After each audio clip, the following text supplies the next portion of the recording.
He was a myth, the sun-kissed, blue-eyed embodiment of the classic American leading man. For decades, Robert Redford was Hollywood's perfect hero, the golden boy who always got the girl and always won the day.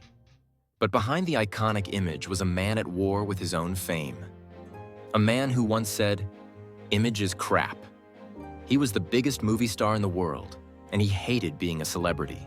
After the explosive success of Butch Cassidy and the Sundance Kid, the name Sundance became more than just a character. It became his brand, but Hollywood tried to use that brand to box him in. They wanted him to be the charming romantic lead forever.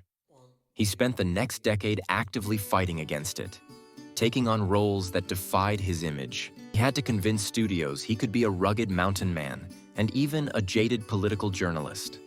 He was tired of being judged on his looks, not his performance. This wasn't just a career, it was an escape plan. An attempt to prove his artistry to an industry that only saw him as a product. His greatest rebellion wasn't on screen. It was in the boardrooms. Redford used his power to become a producer, fighting to make a movie nobody wanted. All the President's Men. It was a meticulous, anti-glamorous thriller about two journalists, a far cry from the easy box office smash. He once said he was always interested in the gray area of life, and this film was the perfect example of that. He then stepped behind the camera for his directorial debut, Ordinary People. It was a quiet, devastating family drama, completely absent of the glamour he was known for. It was a risky move, but it won the Oscar for Best Picture, a final, undeniable statement. Redford was an artist, not just a star. But even after all of this, he saw the industry was still obsessed with spectacle. He realized he couldn't change Hollywood from the inside. So he built his own. In the Utah mountains he called home, he founded the Sundance Institute.